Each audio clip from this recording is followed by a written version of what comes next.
इस वीडियो में हम लोग ऑस्कर वाइल्ड का एक फेमस प्ले डिस्कस करेंगे, एन आइडियल हस्बैंड। दोस्तों, मैं आपको ठीक से समझाने की कोशिश करूंगा इसकी कहानी क्या है। इस वीडियो में हम लोग इसकी कहानी डिस्कस करेंगे, नेक्स्ट वीडियो में हम इसकी थीम्स को डिस्कस करेंगे। चलिए शुरू करते हैं, मिलता हूं इस वीडियो के एंड में। कहानी शुरू होती है एक सक्सेसफुल पॉलिटिशियन से, सर रॉबर्ट चिल्टन, जिसे सब पसंद करते हैं। ये अपनी ईमानदारी के लिए बहुत फेमस है। स्टार्टिंग से ही हम इसे देखते हैं तो लगता है कि ये अपनी ज़िंदगी बहुत परफेक्टली जी रहा है।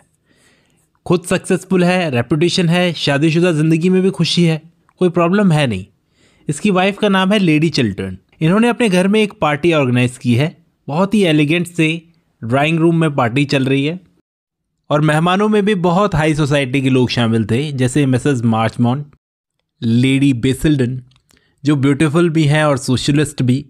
कंजर्वेटिव पॉलिटिशियंस भी शामिल थे, लॉर्ड कैवर्शम और एक फिलोसोफर दोस्त लॉर्ड गॉरिंग। इसका एक इम्पॉर्टेंट रोल है।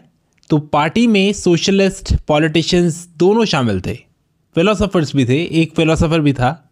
तो पार्टी में और भी गेस्ट आते हैं, जिनमें सबसे इम्पॉर्टेंट एंट्री होती है मिस चैवली की।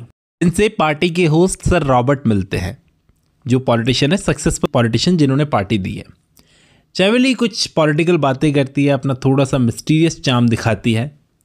साथ ही बातों बातों में ये हिंट भी दे देती हैं कि वो इस पार्टी में कोई ज़रूरी बात करने के लिए शामिल हुई है। जब सब लोग डिनर करने जाते हैं तो यहाँ पर चैवली अपनी बात रखती है सर रॉबर्ट के सामने। सर रॉबर्ट यहीं पर थे। अब ये सबसे इम्पॉर्टेंट सीन है दोस्तों पूरे प्ले का। ये अपनी बात रखती है रॉबर्ट के सामने, ब्लैकमेल करने के लिए उनको, कि आप अर्जेंटाइन कैनाल स्कीम को सपोर्ट करो, जो कि एक फ्रॉड प्रोजेक्ट है। अगर आप सपोर्ट नहीं करोगे तो मेरे पास एक लेटर है जिसे मैं पब्लिक कर दूंगी, और ये लेटर रॉबर्ट की इमेज खराब कर सकता है। रॉबर्ट ने अपना पॉलिटिकल करियर शुरू करते वक्त गवर्नमेंट का एक सीक्रेट था, वो उसको सेल किया था। तो उस टाइम पर वो फ्रॉड करने की वजह से आज इसका पॉलिटिकल करियर स्टेबल है। तो अब ये औरत कोई पुराना भेद लेकर आई है इसको ब्लैकमेल करने के लिए। बहुत ही स्टाइलिश है, इंटेलिजेंट है, और सबसे इंपॉर्टेंट तो एक नंबर की चतुर, चालाक, मैनिपुलेटिव औरत है, और मौका मिले तो पड़ोसियों के बच्चे भी खा सकती है। कमाल की बात यह है कि ये औरत कभी रॉबर्ट की वाइफ लेडी चिल्टन के साथ स्कूल में पढ़ती थी, और लॉर्ड गॉरिंग जो फिलोसोफर दोस्त है उसकी एक्स फियांसे रही थी। रॉबर्ट अब बेचारा क्या करे। उसने पहले तो ऐसे किसी भी फ्रॉड काम में इन्वॉल्व होने के लिए मना कर दिया, लेकिन चैवली उस पर प्रेशर बनाती है, ये कहती हुई कि इंग्लैंड में डबल स्टैंडर्ड मॉरलिटी चलती है, तुम किस मॉरलिटी को लेकर बैठे हो। अपनी इज्जत और करियर बचाने के लिए रॉबर्ट ने मजबूरी में उसको हाँ कह दी। अब डिनर खत्म हो जाता है। डिनर के बाद सारे मेहमान वापस आते हैं। रॉबर्ट की बहन मेबल, उसको एक डायमंड का ब्रूच बालों में लगाने वाला कोई आइटम कुशन में मिलता है, न जाने किसका होगा, लेकिन लॉर्ड गॉरिंग वो ब्रूच अपने पास रख लेता है। अब मिस चैवली मिस चिल्टन से इनडायरेक्टली बातों बातों में पार्टी में कह देती है कि तुम्हारे पतिदेव ने अर्जेंटाइन कैनाल को सपोर्ट करने का डिसीजन ले लिया है। चिल्टन को शक होता है कि यहाँ कुछ तो गड़बड़ है, क्योंकि अर्जेंटाइन कैनाल स्कीम जो है वो एक फ्रॉड प्रोजेक्ट है, और मेरा पति तो एक अच्छा आदमी है, वो कैसे सपोर्ट कर सकता है ऐसे प्रोजेक्ट को।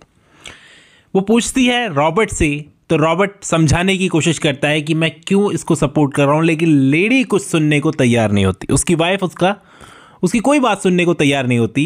बोलती है गलत काम करोगे तो हम साथ नहीं रह सकते, शादी भूल जाओ कि मेरा तुम्हारे साथ कुछ रिश्ता था, भूल जाओ कि मैं तुम्हारी कुछ लगती थी। ऐसा कहकर वो चली गई। रॉबर्ट मजबूर होकर अपनी शादी बचाने के लिए चैवलरी को ही मना करने के लिए खत लिखता है, लेटर लिखता है, मैं तुम्हारी कैनाल स्कीम को सपोर्ट नहीं कर सकता क्योंकि मुझे अपनी शादी बचानी है। यहाँ पर लेडी चिल्टन ने अपनी हस्बैंड की एक बात नहीं सुनी। यहाँ पर उसका आइडियलिज्म दिखाई देता है। उसके लिए हस्बैंड एक आइडियल आदमी होना चाहिए जिसमें कोई भी दोष ना हो। वो एक हस्बैंड को एक इंसान की तरह समझती नहीं थी, क्योंकि अगर इंसान है तो गलतियां तो करेगा।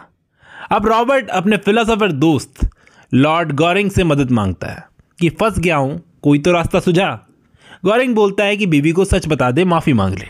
अरे भाई, बताऊंगा तो वो मुझे माफ़ नहीं करेगी। वो मान ही नहीं सकती कि उसके आदमी में कोई दोष है या कभी रहा होगा। चाहिए एक आइडियल हस्बैंड। यहाँ पर गॉरिंग को सच बताता है कि हाँ, मैंने कई साल पहले अपने करियर की शुरुआत में गवर्नमेंट का एक सीक्रेट बेचा था, और इसमें मेरे दोस्त बैरन ने मेरी मदद की थी। आज हमारे पास में पावर है, पैसा है, तभी आज़ादी से हम मन की बात बोल पा रहे हैं दुनिया को। दुनिया की नज़रों में ईमानदार हैं, स्वाभिमानी हैं। पहले तो कुछ किया ही होगा, हाँ किया था, उस वक्त करियर की शुरुआत थी, गलतियां हो गई। गॉरिंग बहुत ही इंपॉर्टेंट लेसन देता है रॉबर्ट को, कहता है कि आज़ादी करप्शन से नहीं आती, ऑनेस्टी से आती है। खैर उसका काम था लेडी को समझाना, वो लेडी को समझाने जाता है इसकी वाइफ को, रॉबर्ट की वाइफ को, कि दुनिया में हर इंसान में कोई ना कोई कमी होती है, तुम्हें कोई भी इंसान आइडियल नहीं मिलेगा। रिजिड आइडियलिज्म रिलेशंस खराब कर देती है, इनसे रिलेशंस नहीं चलते। अपनी स्पीच देकर अच्छी अच्छी बड़ी बड़ी बातें करके रिश्ता तो बचा लेता है, लेकिन इज्जत भी वही बचाता है। किस तरह से? वो ब्रूच याद है आपको जो मिला था कुशन पर, वो मिसेस चैवेली का था, वही लेडी जो ब्लैकमेल करने आई थी। तो उस चोर औरत ने सालों पहले वो ब्रूच कहीं से चुराया था। अब पुलिस के डर से, मतलब पुलिस का डर दिखाकर यहाँ पर गॉरिंग ने चैवेली से रॉबर्ट का वो लेटर ले लिया, वापस ले लिया। इस कहानी का एंड कुछ इस तरह से होता है कि रॉबर्ट उस फ्रॉड प्रोजेक्ट कैनाल के विरोध में पार्लियामेंट में एक स्पीच देता है, उसकी इज्जत भी बच गई, शादी भी बच गई, सब कुछ बच गया। और सबसे इंपॉर्टेंट ये कि लेडी को समझ में आ गया, उसकी वाइफ को समझ में आ गया कि अपने आदमी को एक आइडियल रूप में नहीं बल्कि एक ह्यूमन बीइंग, इंसान के रूप में प्यार किया जाना चाहिए, क्योंकि इंसान है तो गलतियां तो करेगा। देखो इस प्ले की कहानी तो यहीं खत्म होती है, लेकिन इस प्ले का टाइटल है एन आइडियल हस्बैंड। इसका मतलब क्या है? आदर्श पति जो एक आइडियल फॉर्म में हो।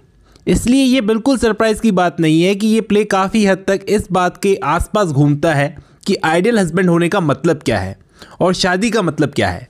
प्ले में शादी एक गॉसिप का टॉपिक है, एक प्लानिंग का सब्जेक्ट, धन और रेस्पेक्टेबिलिटी पाने के लिए, और आइडियली एक ऐसा रिश्ता भी जहां पर प्यार भी मिल सके। कहानी में हर कैरेक्टर का नज़रिया अलग अलग है और वक्त के साथ चेंज भी होता है। प्ले की शुरुआत में चिल्टन्स अपनी शादी को बहुत ही आइडियलिस्टिक नज़रिए से देखते हैं।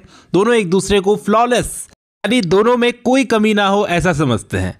वर्च्यू का परफेक्ट मॉडल, इसमें तो कोई कमी हो ही नहीं सकती। लेकिन जब दोनों को पता चलता है कि एक दूसरे में बहुत सारी गलतियां हैं, बहुत सारी कमियां हैं, तो उन्हें एडजस्ट करना पड़ता है ताकि उनकी शादी टिक सके, बनी रहे। प्ले के मुताबिक शादी चलने के लिए मॉरल फ्लेक्सिबिलिटी बहुत ज़रूरी होती है, क्योंकि ना तो कोई आइडियल हस्बैंड होता है ना कोई आइडियल वाइफ। सब सिर्फ मानने वाली चीज़ें हैं, रियल में ऐसा कुछ भी नहीं होता। लॉर्ड गॉरिंग भी शादी के मामले में अपना माइंड चेंज करता है। तो प्ले की शुरुआत में वो बैचलर रहकर एंजॉय करना चाहता है, शादी नहीं करना चाहता, शादी को रेसिस्ट करता है इनफैक्ट।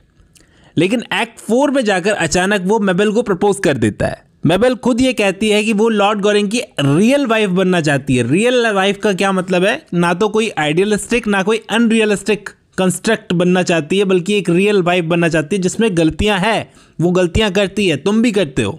दोनों का रिश्ता एक मॉडर्न मैरिज को दिखाता है, जहां दोनों इंटेलेक्चुअल इक्वल हैं, विटी हैं, लेकिन अपनी शादी को इम्पॉसिबल स्टैंडर्ड से डिफाइन नहीं करना चाहते। इन सब के कॉन्ट्रास्ट में मिस चैवेली हैं। वो through out the play marriage को, यानी शादी को या फिर शादी के बाहर के रिश्तों को एक तरह का बिजनेस कॉन्ट्रैक्ट समझती है। लोग चीज़ें एक्सचेंज करते हैं, जैसे एक रेस्पेक्टेबल सोशल पोजीशन के बदले कुछ और। इंटरेस्टिंग बात यह है कि ये लेडी अपनी सारी कोशिशों के बावजूद लॉर्ड गॉरिंग को पाने और चिल्टन्स की शादी को बिगाड़ने में फेल रही और प्ले के एंड में अकेली भी रह गई। उम्मीद करता हूं आपको ये प्ले समझ में आया होगा। आज की इस वीडियो में बस इतना ही। अब जब आपने ये वीडियो खत्म कर लिया तो मैं उम्मीद करता हूं आपको ये प्ले समझ में आया होगा। आज की इस वीडियो में बस इतना ही।